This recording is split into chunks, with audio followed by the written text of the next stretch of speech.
نحمده ونصلي على رسوله الكريم أما بعد فأعوذ بالله من الشيطان الرجيم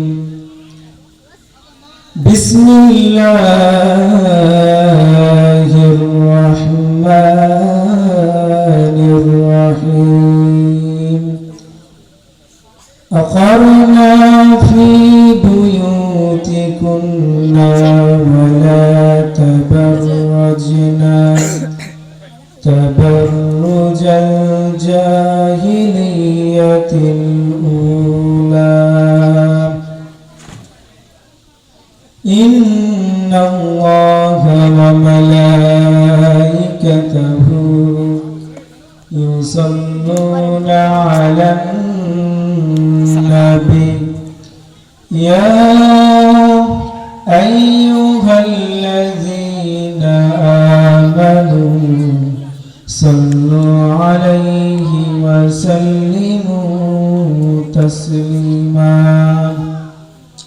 الحمد لله যাবতীয় প্রশংসা সেই মহান রব্বুল আলামিনের দরবারে যেই মহান রব্বুল আলামিন আমাদের সবাইকে ঐতিহ্যবাহী শ্রমধন্য প্রতিষ্ঠান আল মাদ্রাসাতুস সালাফিয়ার খ শাখার এই জালসাতে মাহফিলে উপস্থিত হওয়ার তৌফিক দান করেছেন। আমরা সকলে বলি আলহামদুলিল্লাহ। তারপর তার প্রিয় হাবিব সাইয়্যিদুল মুরসালিন খাতামুন নবিয়্যিন আখির জামানার পয়গম্বরের প্রতি শান্তির ধারা অবতীর্ণ হোক। আমরা সকলে বলি আল্লাহুম্মা সাল্লি আলাইহি আল্লাহুম্মা বারিক আলাইহি। সম্মানিত উপস্থিতি, আমার বক্তব্যের মূল বিষয় হচ্ছে শিষ্টাচার সম্পর্কে। ভূমিকা না বাড়িয়ে আমি মূল আলোচনাতে যাচ্ছি। শিষ্টাচার কি জিনিস? শিষ্টাচার আমাদের সমাজে ওই জিনিসকে বলা হয় যে যত বেহাপনা কাজ করতে পারে তাকেই শিষ্টাচার বলে। তবে সেটি নয়। শিষ্টাচার হচ্ছে ওই জিনিস যার মধ্যে ভালো শিক্ষা রয়েছে, ভালো আচরণ রয়েছে, ভালো গুণ রয়েছে, সেটাকেই বলে শিষ্টাচার। তবে আমাদের সমাজে শিষ্টাচার কিছুই নেই। তবে দিন যত যাচ্ছে বেহাপনা তত বেড়েছে, দিন যত যাচ্ছে বেহাপনা তত বাড়ছে। এই জন্য আল্লাহ তাআলা বললেন, তিনি বলেন, হে মহিলারা, তোমরা তোমাদের গৃহে অবস্থান করো, নিজ গৃহে। তোমরা জাহেলি যুগের মহিলাদের মতো বাড়িয়ে বেরাও না, বাইরে হাঁটাচলা করো না। তবে আজ বর্তমান সমাজের মহিলারা যত পারে হাটে যায়, বাজারে যায়, পর্দা নেই, নগ্ন অবস্থায় বেড়ায়। এই হচ্ছে আমাদের বর্তমান সমাজের শিষ্টাচার। আর বিশেষ করে চাঁপাইনবাবগঞ্জের মানুষকে যদি জিজ্ঞেস করা হয়, আপনার মেয়ের মধ্যে শিষ্টাচার নেই, আপনার স্ত্রীর মধ্যে শিষ্টাচার নেই, এই কথা যদি বলা হয়, আমাদের চাঁপাইনবাবগঞ্জের মানুষ বলবে শিষ্টাচার কি জিনিস? শিষ্টাচার খায় না মাখে। শিষ্টাচার খায় না মাখে, সেটাই তারা জিজ্ঞাসা করবে। শিষ্টাচার কি জিনিস তারা জানে না। তবে রাসূল সাল্লাল্লাহু আলাইহি ওয়াসাল্লাম বলছেন যে শিষ্টাচার এমন একটি জিনিস, যে শিষ্টাচার যার মধ্যে নেই সে যাবে জাহান্নামে। যাদের ব্যাপারে আল্লাহ তাআলা এবং রাসূল সাল্লাল্লাহু আলাইহি ওয়াসাল্লাম কঠিনভাবে জাহান্নামের কথা উল্লেখ করেছেন, তাদের মধ্যে অন্যতম একজন ব্যক্তি হচ্ছেন বেপর্দা নারী। আমাদের মাঝে যাদের পর্দা নাই তারাই শিষ্টাচারের ব্যাঘাত ঘটাচ্ছে। আমাদের মাঝে যারা পর্দা করে না তারাই শিষ্টাচারের ব্যাঘাত ঘটাচ্ছে। সুতরাং আমাদের সমাজে পর্দা চালু করা লাগবে। দেখেন, আপনি আপনাকে দেখাই, আপনার বোনকে দেখেন, প্রাইভেটে যাচ্ছে, স্কুলে যাচ্ছে, জিন্সের প্যান্ট পরে যাচ্ছে, এমন কাপড় পরছে যেই কাপড় গায়ে থাকার পরেও তাকে উলঙ্গ মনে হচ্ছেন। এই কারণে রাসূল সাল্লাল্লাহু আলাইহি ওয়াসাল্লাম বলছেন, নিসাউন, মহিলারা, ওর কাশিয়াতুন, কাপড় পরে, ওর আরিয়াতুন, উলঙ্গ। এই হাদিস দ্বারা আপনি কি বুঝলেন? রাসূল সাল্লাল্লাহু আলাইহি ওয়াসাল্লাম বুঝাচ্ছেন যে নিসাউন মহিলারা কাসিয়াতুন কাপড় পরে। আপনার বোনকে দেখেন, আপনার মাকে দেখেন, আপনার ভাবিকে দেখেন, আপনার পরিবারের দিকে দেখেন, গ্রামে দেখেন, তারা কাপড় পরে থাকে, তারা ব্লাউজ পরে থাকে, তারা শাড়ি পরে থাকে, কিন্তু দেখেন পেট দেখা যাচ্ছে, হাত দেখা যাচ্ছে, ওয়ালা আরিয়াতুন উলঙ্গ, কাপড় পরে আছে তবুও উলঙ্গ দেখাচ্ছে। এই কথা আল্লাহ রাসূল সাল্লাল্লাহু আলাইহি ওয়াসাল্লাম আজ থেকে 1450 বছর আগে বলেছেন।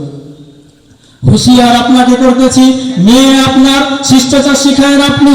আপনার মেয়ের মাথায় কাপড় নাই কেন? শিষ্টাচার আপনি শিখাবেন। জন্ম দিয়েছেন আপনি, শিষ্টাচার শিখায়েন আপনি। জন্ম দিয়েছেন আপনি, শিষ্টাচার শিখায়েন আপনি। বাবা আপনি, শিষ্টাচার শিখাবেন আপনি। এটাই হচ্ছে না আপনার কাজ।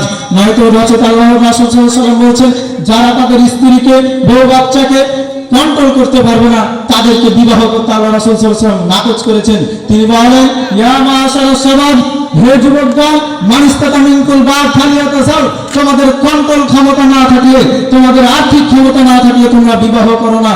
চোখ যেদিকে যাবে বউ সেদিকে ঘুরবে, চোখ যেদিকে যাবে মেয়ে সেদিকে ঘুরবে। দেখেন আপনার মেয়ে প্রাইভেটে যাচ্ছে, শুক্রবারও প্রাইভেটে যাচ্ছে। এটা হচ্ছে আমাদের বর্তমান সমাজের শিষ্টাচার। আর শুক্রবার ছুটি, শনিবার ছুটি, তবে দেখেন শুক্রবারে প্রাইভেটে যাচ্ছে। এটাই হচ্ছে শিষ্টাচার। তবে আপনাকে হুঁশিয়ার করতেছি যে একজন মহিলা যে শিষ্টাচার নেই, একজন মহিলা জাহান্নামে যাবে, হিসাব আপনাকে দিতে হবে। রাসূল সাল্লাল্লাহু আলাইহি ওয়াসাল্লাম আপনি জাহান্নামে যাবেন এই কথা রাসূল সাল্লাল্লাহু আলাইহি ওয়াসাল্লাম 1450 বছর আগে বলেন। তিনি বলেন, সালাসাতুন লা তাদখুলুনাল জান্নাতা আবাদান, তিন শ্রেণীর মানুষ কখনো জান্নাতে যাবে না, তার মধ্যে আপনি আছেন। তিন শ্রেণীর মানুষ কখনো জান্নাতে যাবে না, তার মধ্যে আপনি আছেন। এক, মধুমিলন খান, যারা নিয়মিত নেশাদার দ্রব্য পান করে, যেমন বিড়ি, সিগারেট, তামাক, জর্দা ইত্যাদি খায়, পান করে। দুই, ওর রাজালাতু মিনান নিসায়ে, যারা পুরুষের বেশধারী নারী, পুরুষের বেশধারী কেমন? দেখেন আপনার ছেলেকে দেখেন, জিন্সের প্যান্ট পরার কথা আপনার ছেলে, তবে আপনার মেয়ে যাচ্ছে জিন্সের প্যান্ট পরে প্রাইভেটে। আপনার ছেলে পরার কথা হচ্ছে গাঞ্জি, টপস, আপনার মেয়েকে দেখেন এমন টপস করছে যার সবই দেহ বোঝা যাচ্ছে। এইরকম করে আমাদের সমাজে কাপড় করছে, পুরুষের জুতা, স্যান্ডেল ইত্যাদি ব্যবহার করছে, তারা যাবে জাহান্নামে। তারপরে বলছেন দায়ুস, দায়ুসকে, দায়ুস আপনি। তিনি বলেন, আল্লাযী ইউকরিহু ফি আহলিল খাবাসা, যারা বাড়িতে বেহায়াপনার সুযোগ দেয়, যারা বাড়িতে বেহায়াপনার সুযোগ দেয়, তারা জান্নাতে যাবে না। বাড়িতে বেহায়াপনার সুযোগ দেয় কে? দেখেন আপনি যুবক বেঁচে আছেন, আপনি বাপ বেঁচে আছেন, আপনার মেয়ে বাজারে যাচ্ছে, আপনার মেয়ে রাস্তায় হাঁটছে, এইরকমই হচ্ছে শিষ্টাচার। তবে দেখেন 2 দিন আগে গেলেন 14ই ফেব্রুয়ারি, সেখানে আপনার মেয়ে যাচ্ছে, সেদিন শুক্রবার ছিল, তাই আপনার মেয়ে বলছে প্রাইভেটে যাবো। এটাই হচ্ছে আমাদের সমাজের শিষ্টাচার। তবে জিনা, যার মেয়ে বেরিয়ে গেছে, যার মেয়ে 14ই ফেব্রুয়ারিতে প্রাইভেটে গেছে, যার মেয়ে স্কুল গেছে, তাকে বুঝতে হবে ওই মেয়ের বাপ হচ্ছেন কুকুর আর মা হচ্ছেন কুকুর, আর যে মেয়ে গেছে সে হচ্ছে শুয়ারের বাচ্চা, না সে যেত না। সে মুসলিম ছিল না নবীর। তুমি মুসলিম মানে হচ্ছেন মেনে না, তোমাকে মেনে নিতে হবে। আল্লাহ রাসূল আল্লাহ তাআলা যা বলেছে তা তোমাকে সবরে গ্রহণ করতে হবে। আল্লাহ তাআলা কোরআনে বলছেন যে তোমরা নিজের ঘরে থাকো, তবে আমাদের সমাজের মহিলারা ঘরে না বাইরে থাকে, উল্টাটা করে। এটাই হচ্ছে ইসলাম। আপনি কি মনে করেন আপনি মেয়ে হয়েছেন, এতদিন মেয়ে সরকার ছিল, আপনার ক্ষমতা বেশি ছিল, এখন আপনি কি করবেন? আপনাকে আজীবনই বলতেছি, এখনো বলে আসছি, পূর্বেও বলেছি যে মহিলাদের মর্যাদা জাহেলি যুগে ইহুদিদের ধর্মে, খ্রিস্টানের ধর্মে মেয়েদের, নারীদের মর্যাদা দেওয়া হতো না। কিন্তু এই মুসলিম এমন একটি ধর্ম, ইসলাম এমন একটি ধর্ম, যে ধর্মের নেতা ছিলেন মুহাম্মদ সাল্লাল্লাহু আলাইহি ওয়াসাল্লাম, যিনি নারীদেরকে মর্যাদা অনেক বৃদ্ধি করেছেন। এই কারণে একজন বই লিখেছেন, উম্মে মারিয়াম রাজিয়া বিনতে আজিজুর রহমান, যে মর্যাদা নয়, অধিকার নয়, মর্যাদা চাই, এইরকম একটা বই লিখেছেন। বইটা আপনারা পড়বেন, যারা মা ও বোনেরা আছেন তাদেরকে আমি বলতেছি, হুঁশিয়ার। আপনারা যুবকদেরকে বলতেছি, আপনারা কোন মেয়ের পেছনে ছুটেন? আপনারা মেয়ের পেছনে ছুটাই হবে। কিন্তু রাসূল সাল্লাল্লাহু আলাইহি ওয়াসাল্লাম বলছেন, মা তারাকতু মিন বাদি ফিতনাতি আজালি মিনান নিসায়ে, আমি আমার জীবনে ছাড়িনি এমন কোনো বস্তু যা পুরুষের জন্য ক্ষতিকর। আমি আমার জীবনে ছাড়িনি এমন কোনো বস্তু যা পুরুষদের জন্য ক্ষতিকর। তবে দেখেন ওই নারীর পেছনে পুরুষেরা আজকে ছোটাছুটি করতেছে। শুধু যুবকেরাই নয়, অনেকেই ছোটাছুটি করতেছে। আপনাকে বলি, ওই মেয়ে সুন্দর ঠিক আছে, ওই মেয়ে ভদ্র ঠিক আছে, ওই মেয়ের পিছনে 10 জন ছেলে ঘুরতেছে, তাকে আপনারও পছন্দ হয়েছে, আপনি ছুটতেছেন। জিনা, আপনাকে একটা উদাহরণ দিই, আপনি তাকে বুঝতে পারবেন। দুইটা প্লেটে যদি ভাত রাখা হয়, একটা কয়েকদিনের পচা ভাত আর একটা টাটকা রান্না করা ভাত যদি হয়, তাহলে এক দল যদি মাছের দল আসে, তাহলে ভাতে বসবে যেগুলো পচা ভাত, বাসি ভাত, ওই ভাতে বসবে, ভালো ভাতে বসবে না। মানে যত মাছি ভ্যান ভ্যান করবে, খারাপ জিনিসে ভ্যান ভ্যান করবে। তবে দেখেন আজ সমাজে যে মহিলার পিছনে 10 জন ছেলে ঘুরঘু করছে, বুঝতে হবে মহিলাটা খারাপ খাচ্ছ। আপনি কেন তার সাথে? আপনার জন্য মহিলা আল্লাহ তাআলা নির্ধারণ করেছেন, হবে একদিন, কেন আপনি ছোটাছুটি করবেন?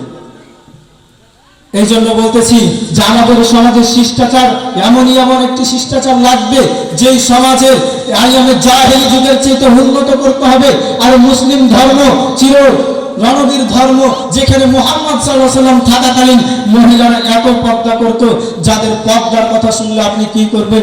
এই যে দেখেন আয়েশা রাদিয়াল্লাহু তাআলা বলেন, আমি রাস্তা দিয়ে হাঁটছিলাম, হাঁটার সময় আমি আমার মুখটা খুলে দিলাম এবং চারিদিকে আমার দৃষ্টি আকর্ষণ করলাম, সেই দিকে দেখছি কোনো পুরুষ নেই। যখন দেখলাম তখন আমার মুখটাকে খুলে দিলাম, এবার দেখলাম আমার দৃষ্টিতে পড়ছে একজন যুবক হেঁটে আসছে, একজন পুরুষ লোক হেঁটে আসছে, তখন আমার মাথার ঘুমটা ফেলে দিলাম। এই হচ্ছেন পর্দা। কিন্তু আমাদের সমাজে পর্দা এটাই না, পর্দা হচ্ছেন যে যত লিপস্টিক মাখে, যে যত মেকআপ করে, তার তত বেশি পর্দা। বলতেছি যে আমাদের মা বোনেরা যারা আছে, শিষ্টাচার ভালো করে শিখবেন। শিষ্টাচার আপনাকে শিখাতে হবে। আপনি বাপ, আপনাকে জবাবদিহিতা করা লাগবে কিয়ামতের মাঠে। একজন মহিলা জাহান্নামে যাওয়ার আগে 3 জনকে কাঠগড়াতে দাঁড়াতে হবে। তার মধ্যে সর্বপ্রথম হচ্ছেন বাবা। আপনাকে জিজ্ঞেস করা হবে, আপনার মেয়ে যে ঢং করে আহাচ্ছিল, ঢং করে চলে যাচ্ছিল, এইটা আপনি কেমন করে শিষ্টাচার শিখাইছেন? এইরকম করে আপনাকে জবাবদিহিতা করা লাগবে। আপনি বাপ বেঁচে থাকতে মেয়ে রাস্তায় হাটে বাজারে যায়, এই কাজ হয় কি করে? বাপ থাকার চেয়ে মরে যাওয়া অনেক গুণে ভালো। তাহলে আপনাকে জবাবদিহিতা করা লাগবে। 2 নম্বরে জবাবদিহিতা করবে তার ভাই। যদি তার ভাই থাকে, আপনি একজন বড় ভাই, আপনাকে জবাবদিহিতা করা লাগবে। আপনার বোন কেন পরপুরুষের হাত ধরে হেঁটে যাচ্ছে? 14 ফেব্রুয়ারিতে আপনার বোন কাকে নিয়ে চলে আসতেছে এবং আপনাকে বলতেছে এটা আমার বয়ফ্রেন্ড। আপনি বলছেন যা তোরা ঘরে যে গল্প কর, আমি আপনাকে বলছি চা নাস্তার ব্যবস্থা করতে।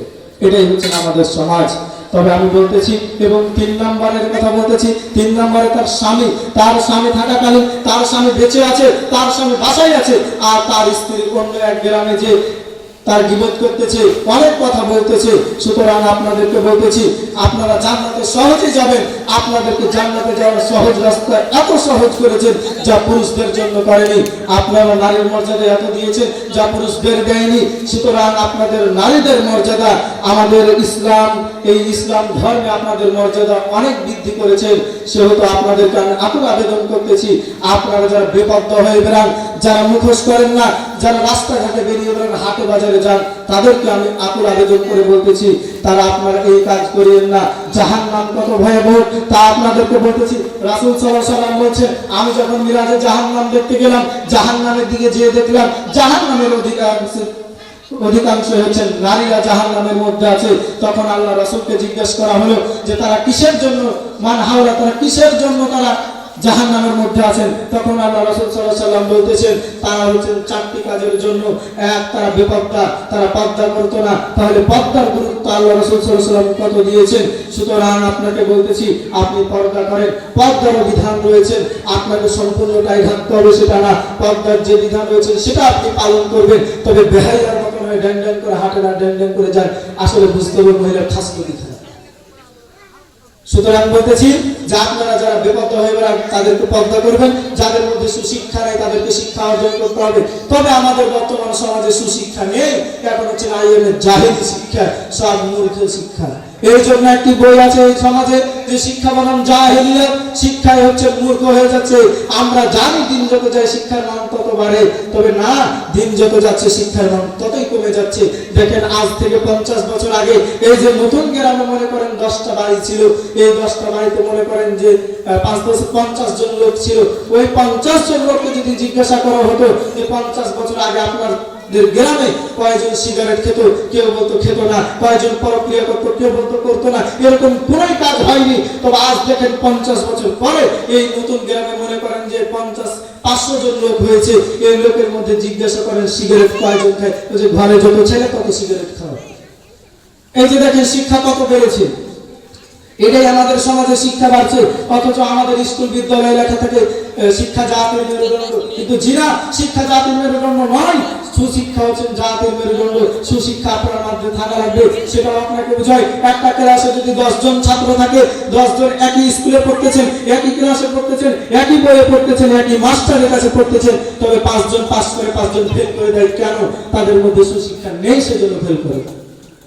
তাহলে আমাদের সমাজে মূর্খতা বেড়ে যাচ্ছে। সুতরাং আমাদেরকে শিক্ষিত হতে হবে, আমাদের মাঝে সুশিক্ষা লাগবে, এবং শিষ্টাচার যাদের মধ্যে নাই, শিষ্টাচারের প্রতি আপনারা আকুল আবেদন করতেছি, আপনারা শিষ্টাচার শিখে নেবেন।